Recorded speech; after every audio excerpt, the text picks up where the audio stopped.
Halo, halo, apa kabar? Assalamualaikum warahmatullahi wabarakatuh. Kembali berjumpa dengan kami dalam program Off the Record, membaca berita di balik berita.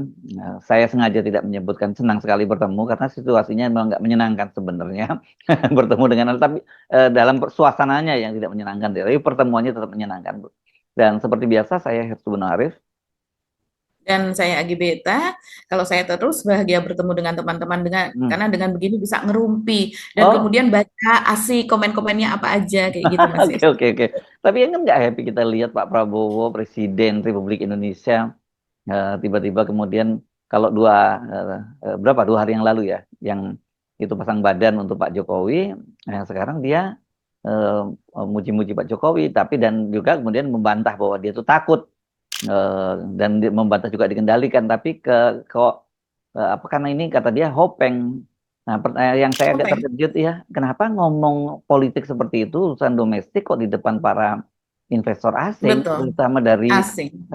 nah, menurut saya Mhm. pasti ada sesuatu yang memang urgent, Pak Prabowo, dan ini mau nggak mau kita pasti mengaitkannya dengan soal komentar yang luar biasa banyaknya berkaitan dengan pernyataannya kemarin ketika meresmikan stasiun baru Tanah Abang itu ya, Mbak Agi, yang dia pasang Mhm. badan dengan Betul. wawasan. Saya kira kita mau tidak mau pasti harus mengkaitkan dengan itu, dan hampir semua pengamat juga menyatakan seperti itu, dan tumben juga ya ini sampai juga rupanya ke Pak Prabowo ya, ada info semacam itu. Biasanya kan Pak Prabowo diisolasi, Mbak Agi, kok tiba-tiba beliau menyatakan itu.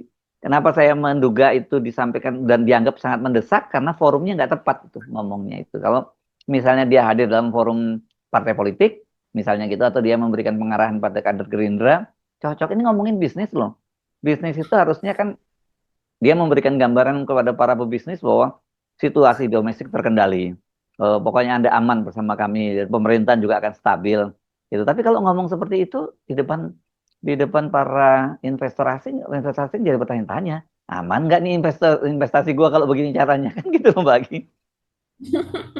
Iya, jadi kalau kita melihat blunder Pak Prabowo yang pertama itu terjadi di stasiun Mm, Tanah Abang baru itu ya Mas mm, Hersu yang mm, mm, sepertinya ingin terlihat bijak, sepertinya ingin terlihat, ayo kita gotong royong, kita bersatu, mm, jangan kita terpecah belah. Kan eh, mm. nuansanya seperti itu pernyataan Pak Prabowo tersebut, yaitu jangan ribut-ribut apa dan sebagainya, gitu. Ya, tapi bagi sebagian orang itu seperti membungkam, dan membungkam itu sungguh sesuatu yang tidak diinginkan di alam demokrasi seperti ini. Toh orang-orang juga ketika menyatakan apa namanya menggugat soal WUS dan sebagainya juga tidak dalam nuansa marah-marah, Mm. kemudian membakar sana sini misalnya, kemudian melakukan demo yang anarkis, kan tidak. Itu Oh, semua terlontar dalam kritik ya. forum-forum Mm, diskusi. mm, mm. Iya, memang menjadi ramai karena hampir semua rakyat itu mendukung Pak Prabowo, begitu. Jadi kalau kita dengarkan seperti misalnya Agus Pambagio bersaksi tentang karena dulu dia pernah memang dipanggil oleh Pak Jokowi dan ini dia mengeluarkan unek-unek atau mengeluarkan sebuah rahasia yang sebetulnya bukan rahasia juga karena Udah banyak sering sekali dia orang ungkap sebenarnya, udah sudah sering dia tahu. ungkap, tapi kemudian diungkap lagi Iya, sekarang gitu ya. diungkap lagi sekarang dan dia menyatakan itu ketika diundang misalnya di sebuah forum diskusi, kemudian di televisi, kemudian di radio, di mana-mana. Dan tidak hanya Agus Pambagio saja, juga banyak sekali yang kemudian ketika itu berinteraksi dalam suasana kebingungan yang dan penolakan yang sangat kuat terhadap Bus, sekarang berani speak up gitu. Karena kalau seandainya dulu mereka speak up, apalagi mereka ini adalah dari apa orang-orang birokrasi, mereka adalah birokrat yang nggak berani mau dicopot apa Jonan aja terus dicopot begitu ya, apalagi kalau yang orang-orang biasa gitu. Jadi yang hanya berani bersuara ketika itu adalah mereka para pengamat yang kritis dan sampai kritisnya itu sampai sekarang nggak berubah. Kenapa? Karena apa yang mereka katakan itu memang betul terjadi. Ini membuat krisis keuangan di Indonesia begitu.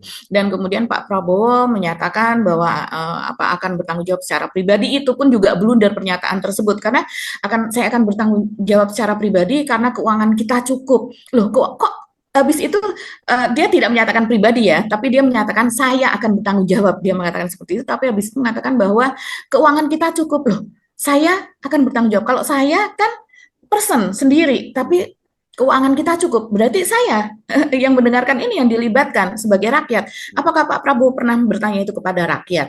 Yang dalam hal ini misalnya bertanya kepada DPR. menanyakan ini kepada DPR, kemudian DPR menjawab dan ada sebuah forum yang seperti itu, walaupun kita tahu mungkin DPR juga tidak akan pasti akan mendukung Prabowo pada akhirnya gitu ya kalau dicari suara terbesarnya, tapi setidaknya akhir-akhir ini DPR pun juga ikut bersuara itu. Dan apalagi fraksi PKS mereka mengatakan kami jadi fraksi satu-satunya yang ketika itu menentang soal pembangunan bus tersebut begitu, dan sekarang dia ini menjadi masuk ke dalam koalisinya Pak Prabowo. Nah, kita melihat dari situ saja kemudian wajar kalau kemudian ramai betul, orang marah, kecewa dan mengecam pernyataan dari Pak Prabowo. Nah, itu yang dikatakan Mas Hersu rupanya sampai ke telinga Pak Prabowo kali ini gitu.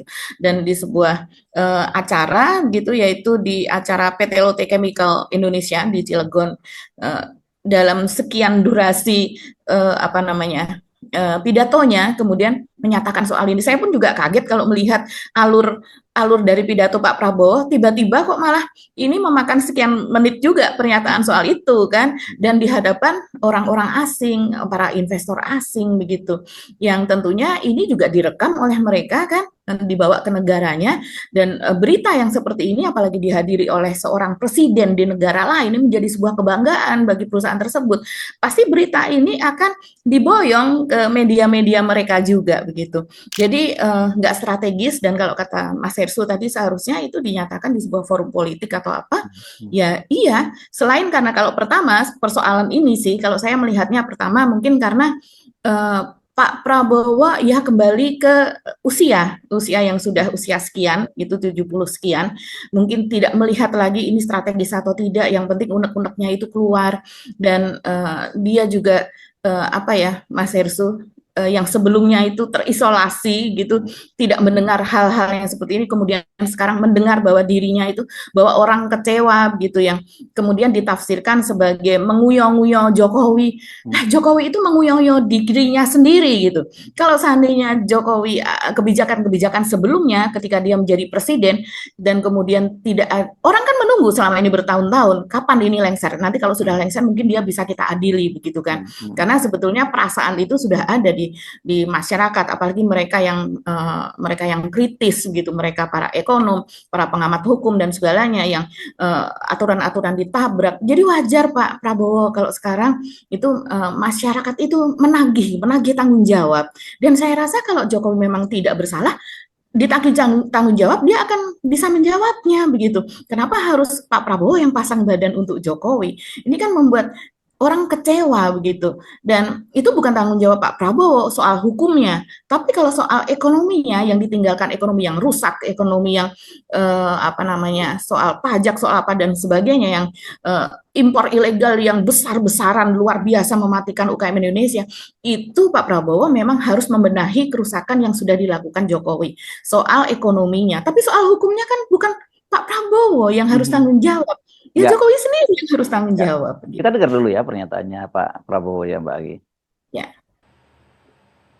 Karena saya lihat kok ada mulai budaya yang tidak baik, ya.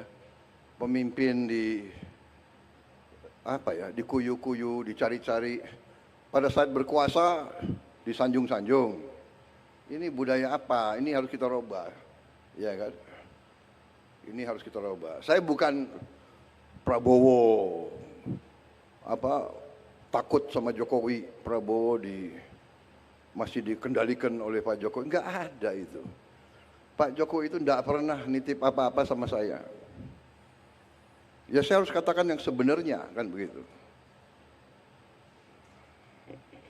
Pak Prabowo takut sama Pak Jokowi. Enggak ada itu. Untuk apa saya takut sama beliau? Oke, aku hopeng sama beliau kok takut. Iya kan? Sudahlah, saudara-saudara. Beliau memimpin 10 tahun, diakui dunia bagaimanapun. Inflasi di bawah beliau cukup bagus. Pertumbuhan bagus, iya kan? Come on, harus kita yang benar lah, yang jujur lah, ya kan? Ngono yang ngono gitu, ya kan? Ya, Pak Androsoni, benar nggak? Gimana itu bahasa Banten? Ngono yang ngono gitu.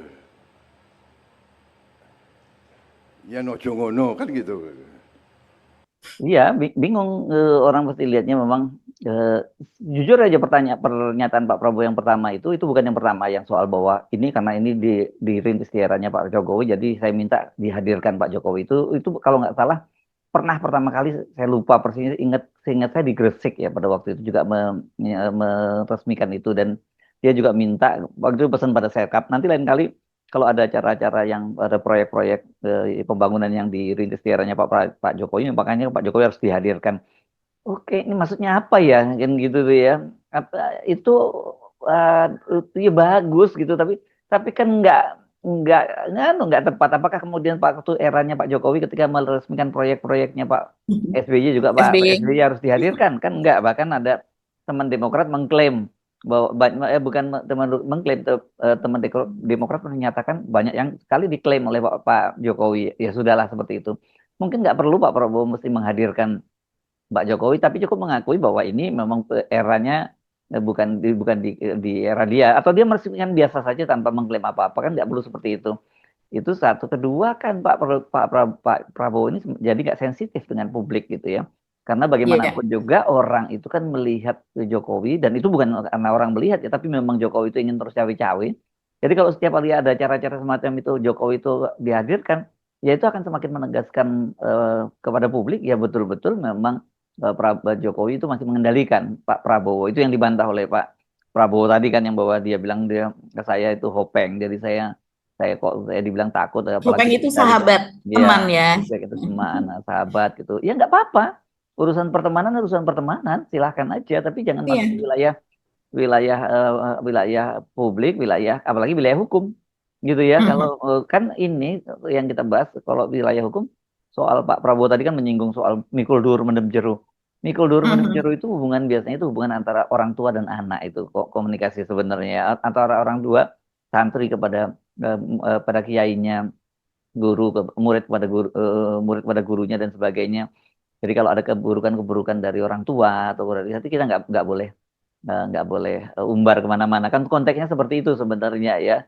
Terus yang baik-baiknya kita yang sampaikan, tapi kalau ada kesalahan, ada persoalan hukum, apalagi kalau dalam kasus WUS itu kan bukan hanya soal utang yang jadi beban APBN, tapi ada soal dugaan markup, itu kan yang sebenarnya harus, ya bahaya dong kalau semua kasus hukumnya kemudian dideponer gitu kan, tidak langsung kan deponer Mhm. ini. Dan saya jadi teringat karena KPK sendiri kan sudah mulai menyelidiki kasus ini di awal tahun, jadi tiba-tiba kan sekarang ini KPK dalam rumpun eksekutif ya kan Mbak Agi ya, dan itu di Ya. bawah presiden, jadi ini semacam instruksi dari presiden yang harus ditaati oleh KPK. Bubrah ini negara, penegakan hukum kita bisa rusak.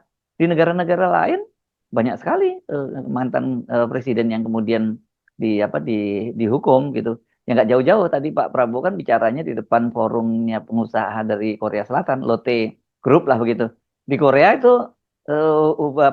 presiden dijatuhi hukuman itu biasa, yang semacam itu. Apakah kemudian Korea itu lebih mundur? Enggak, Korea itu jauh lebih maju daripada Indonesia kan gitu.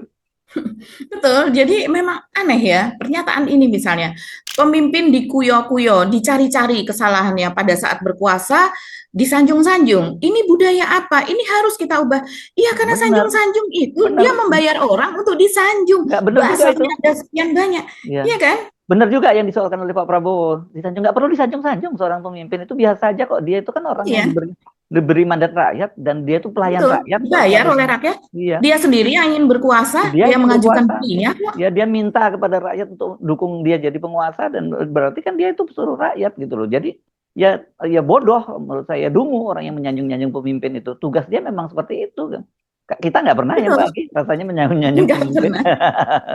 Nggak pernah Pak Prabowo kami menyanjung-nyanjung, termasuk pada Anda kami tidak menyanjung. Kita kita ini sajalah, kita proporsional aja lah gitu yang soal begitu. Fungsional saja. Ya. Betul. Kalau memang Dan perlu dikritik ketika ya dikritik lah. Seperti sekarang kita kritik Anda gitu loh.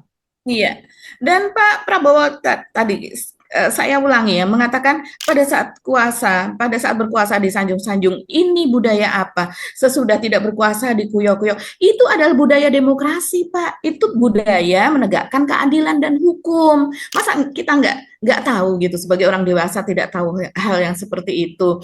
Di negara-negara yang lain, taruhlah misalnya itu di Argentina, itu di Jepang, di mana, di Korea seperti kata Mas Hersu, di Cina juga, kan pemimpin itu tidak selalu harus perdana menteri atau presiden, bahkan eh, yang namanya menteri pun dia juga seorang pemimpin. Ketika dia tidak berkuasa kemudian terbongkar korupsinya, ya harus dikuyok-kuyok begitu. Dan yang aneh malah justru kalau ada yang melindungi, berarti kan dia membuang demokrasi itu, dia Ya, membuang rasa keadilan itu, dan rasa demokrasi itu baru tuntas gitu, baru semuanya kita bisa melihat dan kita merasakan ketenangan. Kalau seandainya hak dan kewajiban dan juga keadilan yang diberikan kepada para presiden, menteri, dan juga mantan presiden, mantan menteri, equal dengan hak saya, Mas Hersu, dan juga rakyat semuanya, ya. di mana tidak ada, oh dia nggak mungkin tersentuh, dia selama masih ada pernyataan-pernyataan itu dan rakyat merasa nggak mungkin Jokowi tersentuh, nggak mungkin Gibran tersentuh,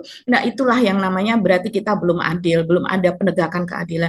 Dan kalau Pak Prabowo mengatakan juga bahwa katanya pemerintahan dikendalikan oleh Jokowi, tidak, sama sekali tidak. Saya sama dia hopeng begitu kan. Ya, tapi Pak, yang di hadapan Bapak itu adalah ratusan juta rakyat Indonesia. Mereka juga pinter-pinter, nggak kalah pinternya dari Pak Prabowo sendiri begitu. Dan mereka dengan sangat mudahnya, ya kalau seandainya Bapak tidak dikendalikan, kenapa yang namanya yang receh-receh lah seperti Sylvester Matutina itu nggak bisa ditangkap sampai sekarang? Dia punya apa? Punya backing apa begitu? Dia punya kekuasaan apa? Dia punya sandera apa? Terus yang lain-lainnya juga, Pak, seperti misalnya Bapak mengatakan akan melakukan reformasi Polri. Ini orang sudah kira-kira kita bertanya secara mudah saja, kira-kira dengan adanya kerusuhan yang kemarin, begitu juga kerusuhan di daerah apa berkali-kali ketika penolakan apa undang-undang TNI apa dan sebagainya, itu kira-kira Polri harus bertanggung jawab atau tidak? Ada korban nyawa loh di situ, bahkan yang masuk rumah sakit banyak sekali, yang ditangkap tanpa kejelasan juga banyak. Kira-kira polisi sebagai penegak hukum bertanggung jawab atau tidak? Belum lagi hal-hal yang lain-lain kalau diurut ke belakang banyak sekali dari sejak masa Pilpres dan sebagainya. Dengan sekarang Listio Sigit masih menjadi Kapolri saja, kita sudah bisa melihat ini kira-kira pemerintahan dikendalikan atau tidak. Ini kira-kira 3 periode Jokowi ataukah betul ini adalah pemerintahannya Prabowo murni begitu. Ini kan jadi tanda tanya besar. Wajar kalau kemudian itu bukan dikuyok-kuyok, tapi rakyat menuntut keadilan. Harusnya presiden bisa membedakan antara kuyok-kuyok dan menuntut keadilan.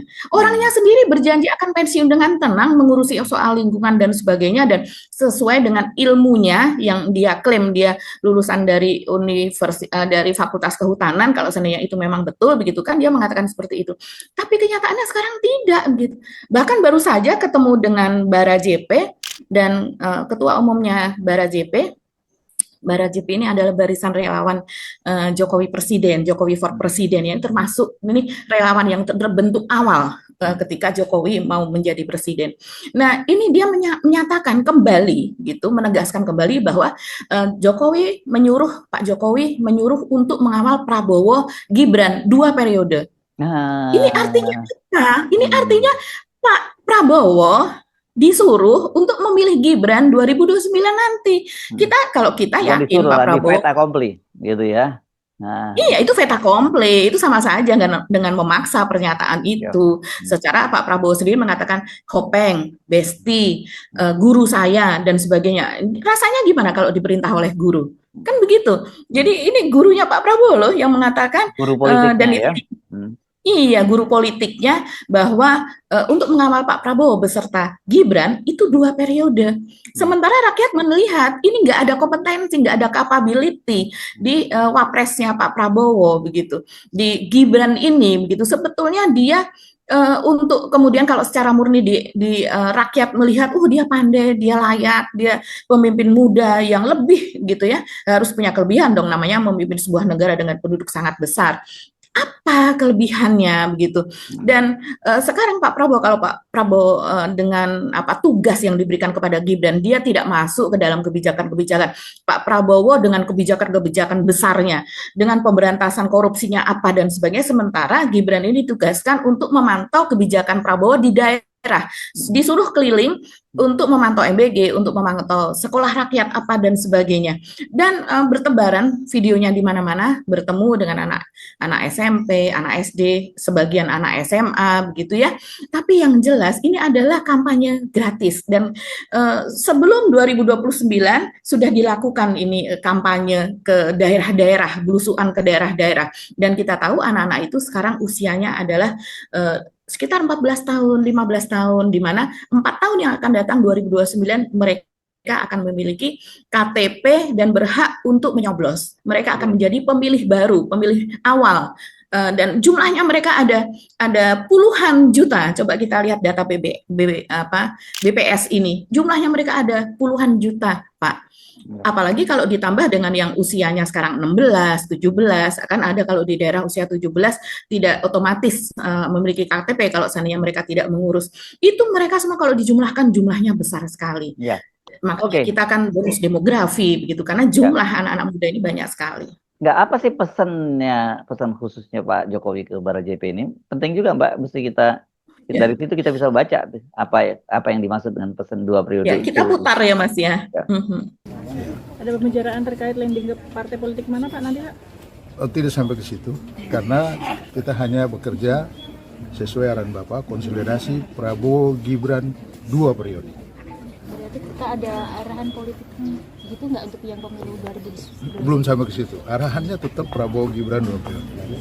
Dan itu konsolidasi Barajepi untuk itu, menyampaikan visi misi Bapak Nawacita yang telah menjadi cita dan program prioritas Pak Presiden Prabowo, dan juga mensosialisasikan kepada masyarakat. Dan itu kami lakukan supaya pemerintah ini berjalan baik ke depan.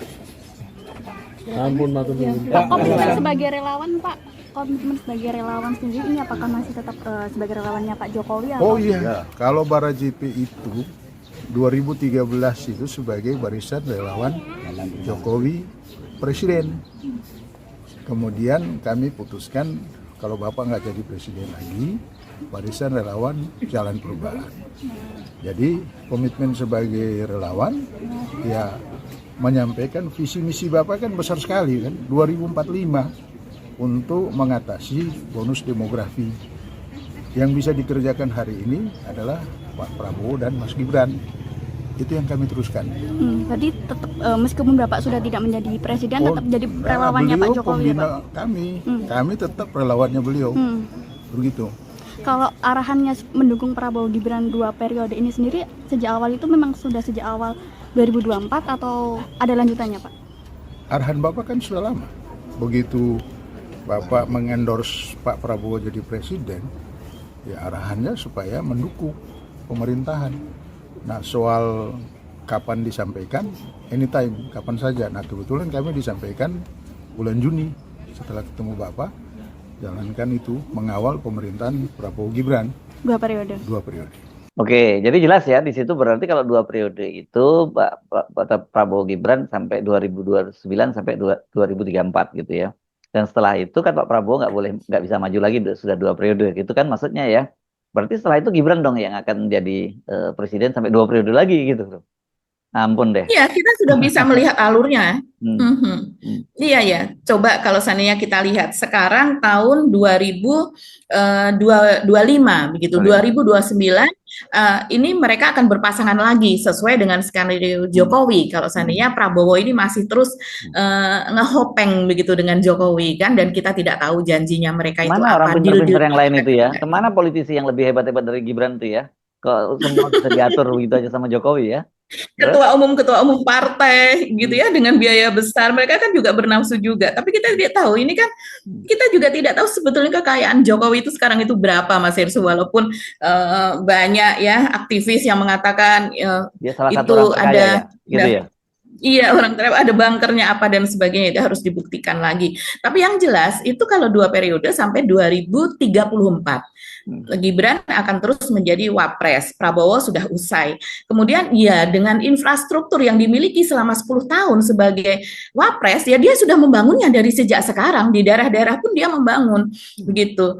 Kita seperti terabaikan, tapi kita bisa bayangkan anak-anak yang ada di daerah yang mereka miskin informasi, mereka tidak melek politik dan disengaja tidak mendapatkan pendidikan politik, mereka apa yang baik itu yang, wah yang kemarin bagi-bagi skincare ya, kalau yang kemarin bagi-bagi sabun, ini Pak Mas Gibran yang kemarin bagi-bagi sabun, sampo, buku apa dan sebagainya, kita pilih dia saja karena dia tidak tahu haknya, dia pikir haknya adalah sekedar mendapatkan barang-barang itu dan ditengok saja gitu, padahal dia tidak tahu bahwa hak sesungguhnya itu adalah 20 juta per tahun kalau seandainya sumber daya alam kita ini dikelola dengan baik, itu sama sekali nggak nyampe ke telinga mereka begitu kan.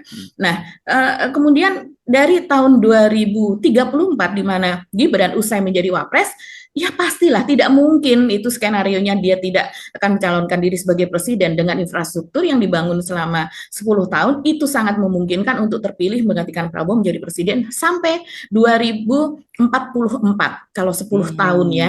Dan itu juga dinyatakan Tahun tadi oleh depannya ada Barajip. 2045 berarti Indonesia cemas ya.